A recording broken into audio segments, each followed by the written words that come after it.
I was really, really excited to not have to start off a recap talking about Paige and Chris. But you know what?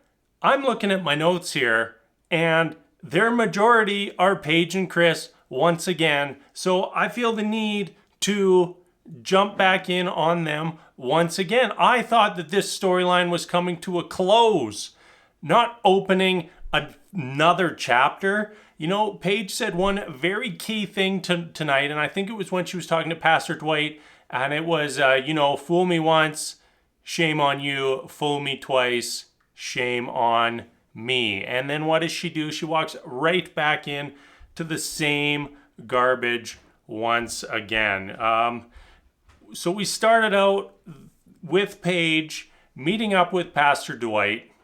And, I thought it was good of him to reach out, especially when things went so poorly with Chris. And this whole story was coming to a resolution, or not. And I thought it was good of him to reach out and kind of, speak his mind, clear the air, and help Paige move forward with her life. One interesting tidbit that came out of that was Chris hasn't even just been engaged once. He's been engaged at least twice.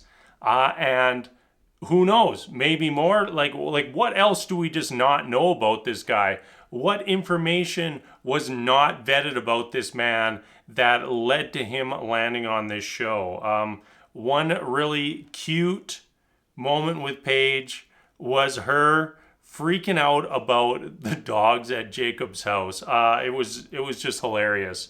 That was probably the one bright spot for Paige tonight, because from there moving forward, it's all downhill. Chris reaches out again, says, "Hey, let's meet up." Paige agrees, and why? Paige, why? Why are you continuing to just fall back into this man's orbit? Just stay away. Don't even give him a chance. Just walk away and never look back. And at this point, she's using her religion and her beliefs as an excuse for her bad decisions. And that was very frustrating to watch. Seeing her say, "Well, I'm just gonna wake up and let God lead my decisions." It's like, no, Paige, you need to make this decision to walk away from Chris. He's gonna bring you nothing but heartbreak, nothing but hardships, and is an absolute 100% bad idea. So they finally meet up. And it turns out the reason for Chris deciding to meet up with Paige, he wanted to get a dig in on his friend, Pastor Dwight. He wanted to tell the world that he was done with Pastor Dwight, and Pastor Dwight had no business talking to Paige. It's like, grow up, man. Grow up. Like, you put her in a terrible situation, and one of your friends wanted to make sure that she was okay. Grow up. Be a man. It's not even about being the bigger man, Chris. It's just about being a man. You, even just a below average one, just step up to that level. It's so ridiculous. And when Chris showed up, you could 100% tell Paige was ready to give him another shot. Before Chris wanted to just pile on Pastor Dwight, she was ready to give him another chance. She was ready to invite him back into her life. And, we finally got that moment. We see Paige walk away, and there's a huge sigh of relief. And then cut to Paige talking to the producers, and the producers telling her to go back over to sit down and talk to him again. Disgusting. She was done. She was out. And you pushed her back in. And they're going to hit the reset button and start over again. Ridiculous. So what happened here, in my opinion, Chris got dumped by Mercedes. After what happened between Paige and Mercedes, Mercedes said, I can't handle your BS. You are like whatever, she said, and dumped his ass. And here he comes crawling back. He comes crawling back. This isn't about him wanting to be faithful to Paige, not about him wanting things to work out. It's him crawling back. And oh, it's just sickening. Like what's going to happen when the next pretty thing walks by and gives Chris a smile? He's just walking off. Chris has already said he's not attracted to Paige. That's not changed. He'll still have sex with her, but he said it's not who he's attracted to. And at the end of this episode, I think I can officially say that I am over Paige. Ridiculous. And one last thought on Chris is we heard Chris spouting off all his nonsense, and he made it very clear that he doesn't even consider that Paige might not want to be with him. Like it's not even a factor for him. It's him making the decision about who wants to be with him. So egocentric, it is out of control. All right, I'm done. Let's move on. We got lots of other couples to get through tonight. Next up, I want to jump into Haley and Jacob. So we kind of opened tonight up with a doozy with Haley telling Jacob she's not attracted to him. That's a pretty major thing, and things just not going well for this couple at all whatsoever. Haley totally cut off, has totally pulled back from the relationship, and Jacob on the other side of things keeps running these wild scenarios and jumping down these rabbit holes that make no sense whatsoever. And he's just jumping to conclusion, and there's definitely blame on both sides. And on top of that, they're both blaming each other for all the issues in this relationship right now. We kind of hit a point where Haley proposed that maybe they could just try being friends. And this couple, like Paige and Chris, kind of hit the reset button to just try to be friends. And it kind of seems to be going okay. Definitely better than when Haley was just not trying anything. Like at least trying to be friends is better than trying nothing. So that is a step in the right direction. I'm really just having a hard time buying this couple right now. I just don't view them as a couple. And I know, yes, they are stepping back to become friends, but I just don't see it at all. And maybe I'll be wrong, but I just don't buy it at all right now. One weird little moment from Haley and Jacob tonight was Haley telling the story about how hey, I might be horribly allergic to shellfish.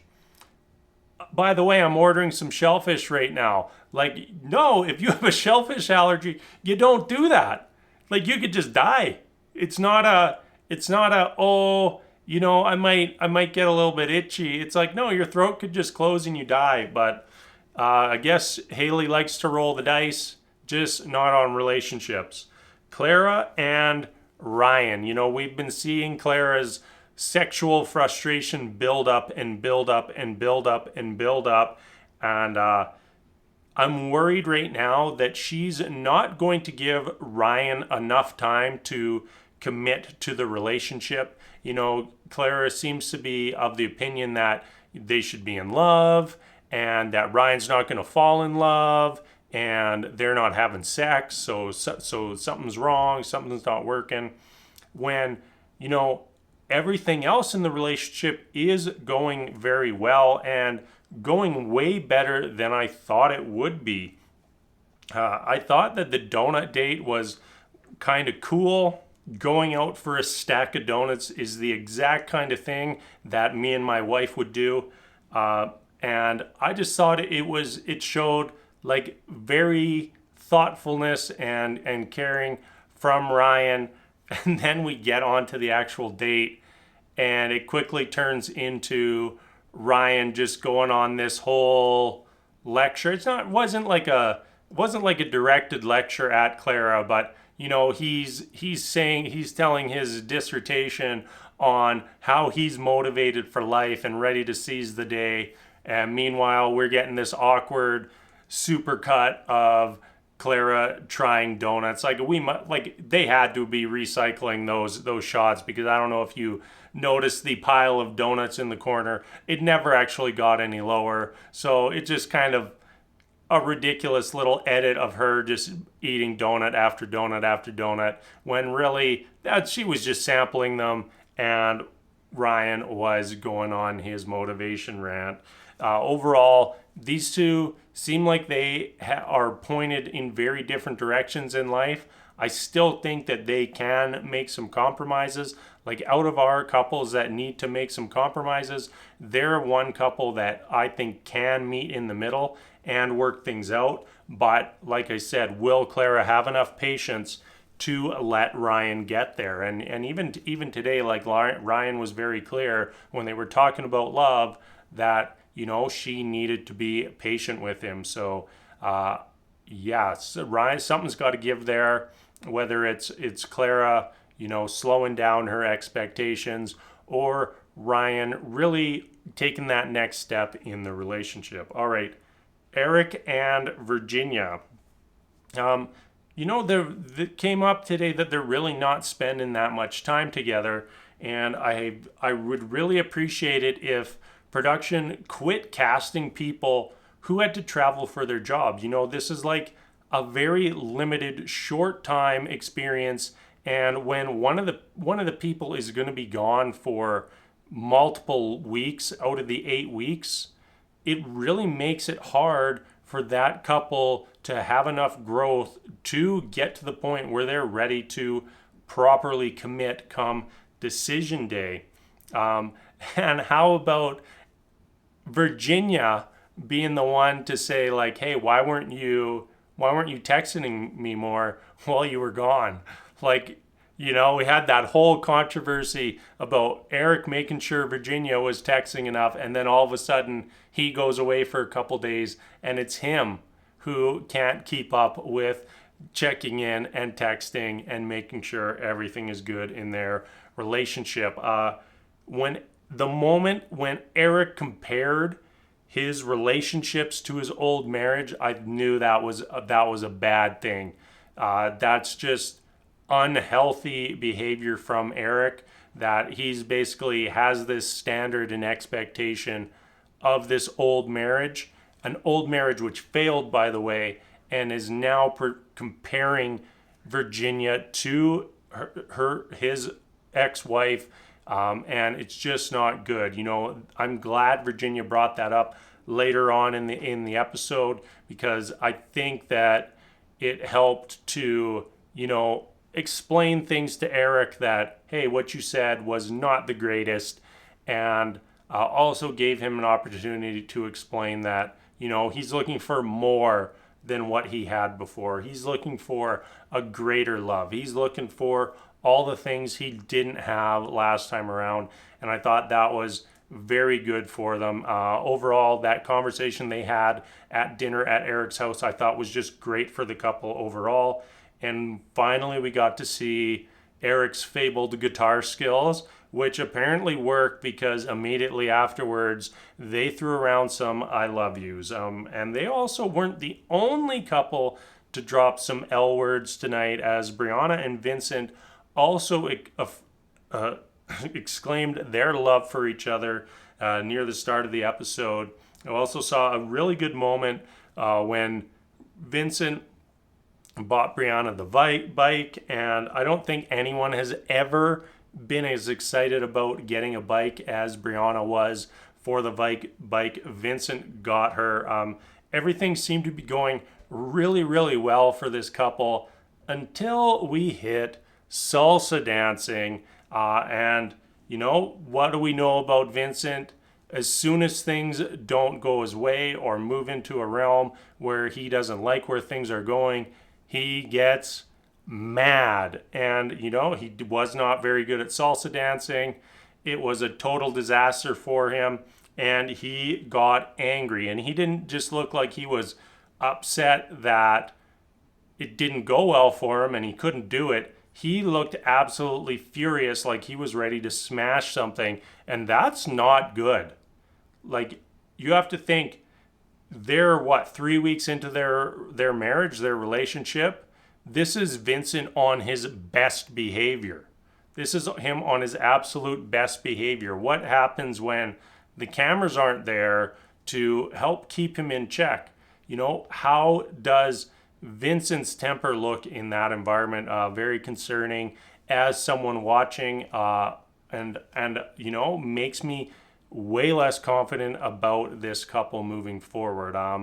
You know, I still have some positivity there that they could work things out, but long term, definitely something that Vincent is going to need to get under control. All right, everybody, that's going to wrap things up for this week. Once again, we're still stuck in the Chris show, and looks like we're going to get lots more Chris in the future. I was really hoping that was going to end, but not going to happen. So that's it for me tonight. As always, thank you so much for watching.